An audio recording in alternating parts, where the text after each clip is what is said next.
My first job out of college was working at an investment bank. About a year into my job, a new colleague joined our team. To protect his identity, let's call him Ryan, although his real name is Brian. So on Ryan's first day of work, the big boss walked into his office at 5 p.m. He was just about to leave and says, "Ryan, I need you to complete a presentation. Deliver it to my house no later than 8 a.m. tomorrow morning, and don't be late." And then he walked out of the office. Yeah, welcome to the firm, okay? So Ryan was shocked. How do I know that? I was sitting next to him. As any good mentor would do, I could not let Ryan sink on his first day of work. So I stayed up all night with him. We worked throughout the night of the presentation. We finished it at 7 a.m. We headed to the big boss's house. As we're walking to the front door, Ryan turned to me with those hopeful eyes and asked me a question. "So, do you think he'll have pancakes waiting for us?" I shook my head. I said, "Ryan, there will be no pancakes waiting for us. Unfortunately, we are leaving the presentation right here. And in exactly 15 seconds, those attack dogs are going to chase us off the property."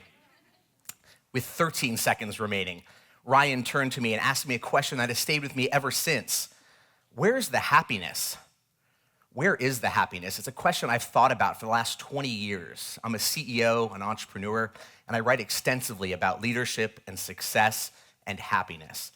Our happiness matters. It matters because it makes us better people. It helps us to treat people more kindly, and it makes us the people that we ought to be. And our happiness matters not just for our personal lives, but for our work lives. Why? Well, we spend about 70,000 hours of our lives at work, 70,000 hours. Yet we all know people, friends, family, significant others, who despise work. Now, I don't know about you, but I can't spend more than 15 minutes doing something that I don't like, let alone 70,000 hours. So what do we do about it? How do we get happier? Well, today I want to share with you 3 secrets to more happiness at work. So the first secret to happiness at work is to have a really bad job. Now, wait a minute. This guy just told me this very endearing story about pancakes and pulling an all-nighter and friendship, and he wants me to have a really bad job. Is that really a good idea? Well, just show of hands, how many of you have had a bad job before, like Ryan? Okay, a lot of hands going up. We've all been there before. So on the count of 3, if you've had a bad job, I want to hear you say yes. 1, 2, 3. Yes! All right, we've all been there before, right? It doesn't feel good. It's deflating. It doesn't feel great for self-esteem. But I strongly believe that having a bad job can actually be your greatest moment of professional clarity. And here's why. If I asked any of you who said yes, which was pretty much the entire audience, I bet you could point for me with precision every single thing that was wrong with that job, right?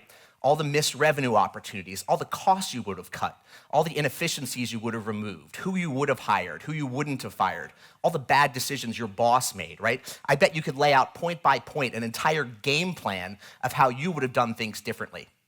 So we actually get happier when we have a bad job. Not that you should go out and find a bad job, but if you find yourself in one, it actually gives you tremendous leadership and management skills. You become a better leader and manager. And so your happiness can be augmented because you can extract those learnings and apply it towards your next chapter. The second secret to happiness is to have a can't-do attitude. Now, wait a minute. This guy just told me I have to have a really bad job, and now I have to have a can't-do attitude? Is this guy trying to get me fired? Like, what is going on here? No, that's not what's happening. We all know what a can-do attitude is, right? A can-do attitude, we think of someone who is loyal, dedicated, gets the job done, service with a smile, right? Someone who just wants to get good work done. And we've all heard of a can't-do attitude, right? What we think it means, take 300 days of vacation a year, show up to work when you want, kind of tell off the boss, right? You're not kind of winning the award at the company picnic, right? But a can't-do attitude is actually different. When I think about a can't-do attitude, I think about honesty and transparency because there's a natural information asymmetry between you and your boss, right? Your boss may expect something and you say, yeah, I'll get it done, no problem. And then Monday morning rolls around and it's not done. And so your boss, your colleague, your team members, they've relied on you. And we see this all the time at work and in life. And the reason it happens, this information asymmetry and this issue of overpromising and underdelivering, is because we're all lying at work, okay? We all tell lies on a daily basis, and you've heard this before. So here's one example, and if you have kids, you'll know exactly what I'm talking about. You know, one of the first things people lie about at work, right, is they say, it wasn't my fault. It was not my fault. But what we say and what we mean are often different. It's not my fault. What you really mean is, oh yeah, it's my fault. I'm just not going down for this, right? Blame it on Sheila in accounting, right? But you can't blame Sheila in accounting, right? Or you say to your boss, oh yeah, we have a game plan. But what you really mean is, look, we're completely disorganized. We have no idea what's going on here. Similarly, you say, I can get this done by Monday, no problem. But what you're really thinking is, I can't get this done by Monday, maybe a month from Monday, but it's not gonna happen on Monday. Same thing when you say, I can get this done all myself, not an issue. But what you really mean is, call in the backup. We need help here, we've got a problem. And finally, when you say something like, I don't have any questions, what you really mean is, wait, I'm sorry, can we start from the beginning? Because I didn't hear a word that you said. And so we all say these lies. We're all guilty of saying these lies. And the reason we do it is out of fear. Fear of what the boss will say, fear of what our colleagues will think, fear that it will hurt our bonus or our performance review. And so the secret to happiness is really to have a can't-do attitude. It's to be honest, transparent, take responsibility and accountability, because that creates trust. It creates cooperation. It will increase your vulnerability, and it will increase your credibility at work. My third secret to happiness is to give away your happiness. Now, this guy stood up here. He's told us how to collect happiness, right? Have a really bad job, have a can't-do attitude. Now he wants us to give it away. Yes, I do. I want you to give away your happiness, because when we share and spread happiness, it is such a powerful thing. I truly believe that everyone has a shot at greatness. And in order to spread happiness and bring it throughout our organizations, our companies, it's really to share it with others, to lift them up.